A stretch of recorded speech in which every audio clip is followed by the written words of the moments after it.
भाजपा जो सोचा था कि कल लोकसभा में हम चौका मारेंगे, जो तैयारियां करके आए थे, उसमें आपके झारखंड के भी निष्कांत दुबे जी हैं, जो भी भाजपा के सबसे और मोदी जी का सबसे बड़ा चहेता है। राहुल गांधी जी ये स्पीच देंगे। सत्ता पक्ष इतना राहुल गांधी से क्यों घबराया हुआ है भाई? राहुल गांधी पर जो तैयारी करके आए थे और ये लोग सोचे थे कि हम सदन में चौका मारेंगे, लेकिन कांग्रेस ने गोगोई को खड़ा कर करके, सौरव गोगोई के खड़ा कर करके छक्का मारने का जो प्रयास किया है, और ये चुनाव तक वो गुंजेगा ये छक्का। गोगोई साहब ने जो बात रखा और कांग्रेस ने जो तर्क रखा कि ये मामला है मणिपुर का, और मणिपुर से जो सांसद हैं उनको ये पक्ष रखना चाहिए था, लेकिन भाजपा यहाँ पर भी डिबेट खाई है। तो मणिपुर के सांसद हैं रंजन सिंह साहब, उनसे नहीं बुलवा करके निष्कांत दुबे से, जो झारखंड के सांसद हैं, झारखंड से सांसद चुन करके गए हैं। और क्या यह बात निष्कांत दुबे रख सकते हैं? निष्कांत दुबे जिस ढंग की कल सदन में अपनी विचारे रखे हैं, वे छिछोरोपन की सारी हदें पार कर गई है। ये लोग दर्शा दिए हैं, दिखाए हैं कि ये लोग हमेशा बलात्कारी और महिलाओं का विरोधी हैं। वही काम कल निष्कांत दुबे जी भी किए हैं। ये प्रस्ताव आया है मणिपुर पर, आपको मणिपुर पर बात रखना चाहिए था, व्यक्तिगत लक्षण किसी पर नहीं लगाना चाहिए था, लेकिन आप लोग को तो लाज शर्म सारे धो करके आप लोग पी सकते हैं। मेरी मर्जी, मैं ये करूं वे करूं, जो चाहूं वे करूं, मेरी मर्जी। उसी तर्ज पर देश के प्रधानमंत्री नरेंद्र मोदी जी चला रहे हैं। क्या उनका ये कर्तव्य नहीं बनता था? भारत का अभिन्न अंग मणिपुर जल रहा है और 3 महीना से जल रहा है, और प्रधानमंत्री जी कर्नाटक चुनाव में बिजी थे, और जब वहां से निकले तो विदेश की यात्रा पर चले गए।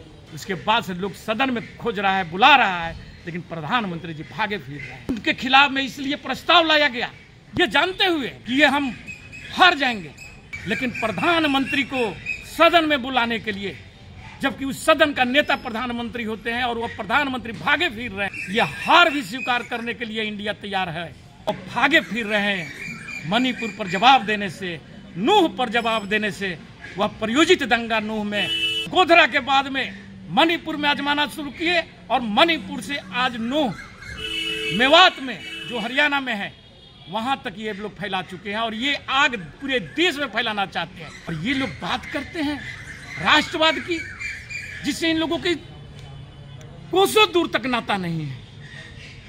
इनकी तो 2 ही आदमी से मतलब है, 2 ये हैं और 2 इनके मित्र हैं। रिलायंस का हमारे यशस्वी प्रधानमंत्री जी टैबलेट लॉन्च कर रहे हैं। आप इतना गिर जाइएगा अपने मित्रों के लिए? और देश के प्रधानमंत्री के पास में यही काम रह गया है, पूंजीपतियों का काम करें और जनता को जबरन वह चीज थोपें। जब देश का प्रधानमंत्री जी यदि इन पूंजीपतियों से साठगांठ रखेंगे, तो कैसे मान लिया जाएगा कि वे भ्रष्टाचार में लिप्त नहीं है? जो भ्रष्टाचारियों का ये यार है, भ्रष्टाचारियों का सरदार है। ये काला धन पर ये एक शब्द नहीं बोलते हैं प्रधानमंत्री जी, और प्रधानमंत्री बनने के बाद उन्हीं काला धन प्रेमियों के यार बन बैठे, उनका सरदार बन बैठे। मौजूदा हाल में जो लोकसभा का जो चल रहा है, सत्र चल रहा है, और राहुल गांधी की एंट्री हुई, लेकिन राहुल गांधी कुछ नहीं बोले। बताया जा रहा था कि राहुल गांधी बोलने वाला है, उसकी जगह जो है गोगोई बोले, और इसको लेकर विपक्ष में हंगामा हुआ। और दुबे जी हम लोग जो झारखंड के हैं, वो लगातार इसको लेकर प्रहार किए कि राहुल गांधी इस वक्त में लगता सो के नहीं उठे थे। तो ये सारी गलियारों का जो बातचीत हो रहा है मणिपुर पे, तो उस क्या मामले चल रहे हैं? क्या संभव है कि राहुल गांधी कुछ बोलेंगे? आजाद जी, बहुत सुंदर सवाल आपने किया है।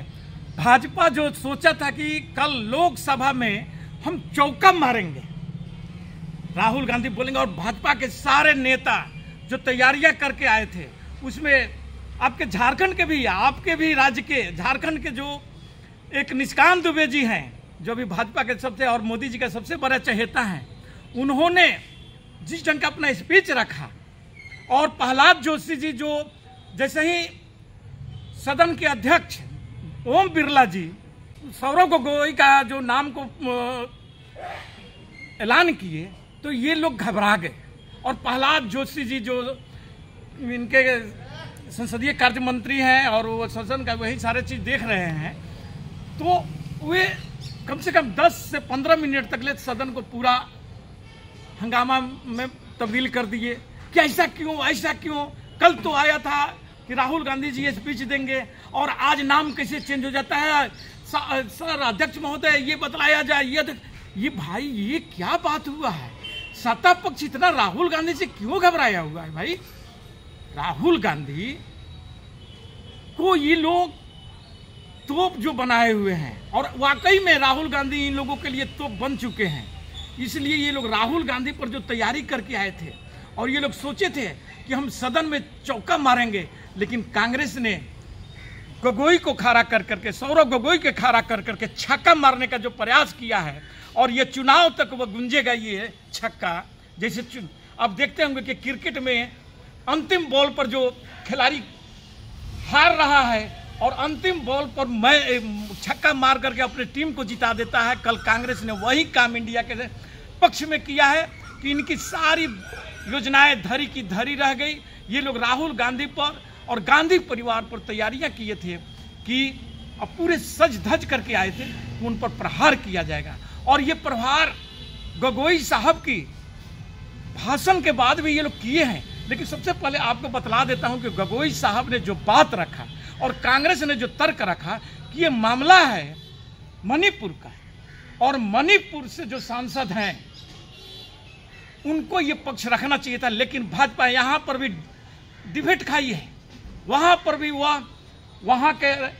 वहीं पर जो मणिपुर के सांसद हैं रंजन सिंह साहब, उनसे नहीं बुलवा करके निष्कांत दुबे से, जो झारखंड के सांसद हैं, झारखंड से सांसद चुन करके गए हैं, और ये लोग का तर्क है कि नहीं ये मणिपुर पर सबसे ज़्यादा जानते हैं, जबकि रंजन सिंह जी जो मणिपुर का सांसद है उन्होंने बतला चुके हैं और जाकर के प्रधानमंत्री से और शिकायत भी किए थे, उनके घर भी जलाया गया है मणिपुर में। वे जितना अच्छे से अपनी बात को रख सकते थे मणिपुर पर, क्या यह बात निष्कांत दुबे रख सकते हैं? निष्कांत दुबे जिस ढंग के कल सदन में अपनी विचारे रखे हैं, वे छिछोरोपन की सारी हदें पार कर गई है। ये लोग दर्शा दिए हैं, दिखाए हैं कि ये लोग हमेशा बलात्कारी और महिलाओं का विरोधी हैं। वही काम कल निष्कांत दुबे जी भी किए हैं। उन्होंने सोनिया गांधी के बारे में जो लक्षण लगाए हैं कि सोनिया गांधी की दो ही काम है, बेटे को स्थापित करना और दामाद को भेंट देना। कितने नीचता पर उतरेंगे भाई साहब आप सांसद हैं, 20 लाख लोगों का प्रतिनिधित्व करने वाले व्यक्ति हैं। क्या सोनिया गांधी उस समय सदन में कुछ बोली थी कि आप उनके ऊपर जवाब दिए? आप ये प्रस्ताव आया है मणिपुर पर, आपको मणिपुर पर बात रखना चाहिए था, व्यक्तिगत लक्षण किसी पर नहीं लगाना चाहिए था। लेकिन आप लोग को तो लाज शर्म सारे धो करके आप लोग पी चुके हैं।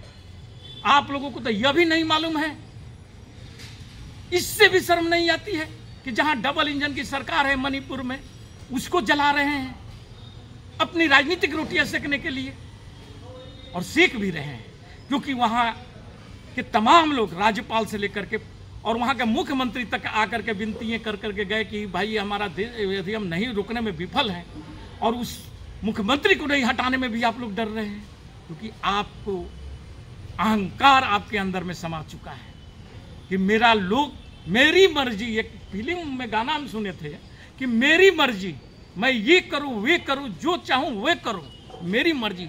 उसी तर्क पर देश को प्रधानमंत्री नरेंद्र मोदी जी चला रहे हैं। क्या उनका ये कर्तव्य नहीं बनता था कि हमारा भारत का अभिन्न अंग मणिपुर जल रहा है और 3 महीना से जल रहा है, और प्रधानमंत्री जी कर्नाटक चुनाव में बिजी थे, और जब वहां से निकले तो विदेश की यात्रा पर चले गए, और जब हमारे CGI चंद्रचूड़ साहब जब इस पर अपनी बात रखी, तब आकर के और 36 मिनट का अपना वक्तव्य देते हैं। उसके बाद से लोग सदन में खोज रहा है, बुला रहा है, लेकिन प्रधानमंत्री जी भागे फिर रहे हैं। उनके खिलाफ में इसलिए प्रस्ताव लाया गया, ये जानते हुए विपक्ष को, इंडिया को, कि ये हम हार जाएंगे। यहाँ पर मतों का खेल है, और वह मत उतना इंडिया के पक्ष में नहीं है जो आपका NDA के पक्ष में है। वह जानते हुए भी ये पहली बार इतिहास बना है कि यह जानते हुए विपक्ष की मैं यह प्रस्ताव हार जाऊंगा, लेकिन प्रधानमंत्री को सदन में बुलाने के लिए, जबकि उस सदन का नेता प्रधानमंत्री होते हैं और वह प्रधानमंत्री भागे फिर रहे हैं। उनको बुलाने के लिए, यह हार भी स्वीकार करने के लिए इंडिया तैयार है। लेकिन अभी तक मैं बोल रहा हूं, हमारे प्रधानमंत्री, देश के प्रधानमंत्री, यशस्वी प्रधानमंत्री जी, जिनको 140 करोड़ लोगों का भरोसा है, वह भागे फिर रहे हैं मणिपुर पर जवाब देने से, नूह पर जवाब देने से। वह प्रयोजित दंगा नूह में जो ये लोग गोधरा के बाद में मणिपुर में आजमाना शुरू किए, और मणिपुर से आज नूह मेवात में जो हरियाणा में है वहां तक ये लोग फैला चुके हैं, और ये आग पूरे देश में फैलाना चाहते हैं, क्योंकि इनके पास कोई जवाब नहीं है। आज 10 दिन से सदन चल रहा है, लेकिन कोई भी विकास की बातें ये लोग नहीं रखे। चोर दरवाजे से सिर्फ बिल पास कराना, क्योंकि जानते हैं कि हमको बहुमत है, और जनता पर जबरन थोपना, यही इन लोगों का कार्य रह गया है। और ये लोग बात करते हैं राष्ट्रवाद की, जिससे इन लोगों की कोसों दूर तक नाता नहीं है। इनकी तो 2 ही आदमी से मतलब है, 2 ये हैं और 2 इनके मित्र हैं। इसके सिवाय इनको इस देश में कुछ भी नजर नहीं आता है। आप लोग देखे होंगे कि अब अडानी के बाद में रिलायंस का हमारे यशस्वी प्रधानमंत्री जी टैबलेट लॉन्च कर रहे हैं, और पूरे प्रति विदेशों से आयात होने वाले कंप्यूटर सामग्रियों पर बैंड लगा दिए हैं। जब लोगों की हल्ला गुल्ला शुरू हुआ, तो फिर उसको 3 महीना का एक्सटेंशन देकर के 3 महीने तक उसको, और 1 नवंबर से वह प्रभावी होगा जो बैंड लगा है। ये लोग कैसे कैसे काम कर रहे हैं। आप इतना गिर जाइएगा अपने मित्रों के लिए, क्योंकि जब तक मार्केट में स्पर्धा नहीं रहेगा, बाहर से भी माल आएगा, और रिलायंस का भी लोगों टैबलेट को लोग देखेंगे, और दोनों में जो सस्ता नजर आएगा लोग खरीदते। लेकिन आपने रिलायंस को बढ़ाने के लिए, जैसे BSNL को गिरा करके, खत्म करके, बर्बाद करके आपने जियो का उद्घाटन किया था, उसी ढंग से जियो टैबलेट का आपने लॉन्च जाकर के, और देश के प्रधानमंत्री के पास में यही काम रह गया है कि व्यवसायियों के साथ में जुड़े रहें, पूंजीपतियों का काम करें, और जनता को जबरन वह चीज थोपें। जब देश का प्रधानमंत्री जी यदि इन पूंजीपतियों से साठगांठ रखेंगे, तो कैसे मान लिया जाएगा कि वे भ्रष्टाचार में लिप्त नहीं है।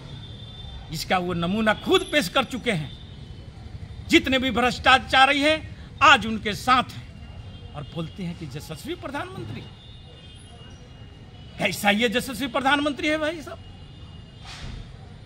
जिनका भ्रष्टाचारियों से नाता है, जो भ्रष्टाचारियों का ये यार है, भ्रष्टाचारियों का सरदार है ये, और ये भ्रष्टाचार पिटाने निकले थे, काले धन लाना चाहते थे। आज काला धन पर एक शब्द नहीं बोलते हैं प्रधानमंत्री जी, जबकि 13-14 में आप देखे होंगे उनकी भाषणें उठा करके देख लीजिए। काले धन पर कितनी कितनी बड़ी बड़ी बातें बोला करते थे जब प्रधानमंत्री नहीं थे, और प्रधानमंत्री बनने के बाद उन्हीं काला धन प्रेमियों के यारी कर बैठे, यार बन बैठे, उनका सरदार बन बैठे। इसी के साथ मैं अपना वक्तव्य को समाप्त करता हूं। जय हिंद, जय भारत।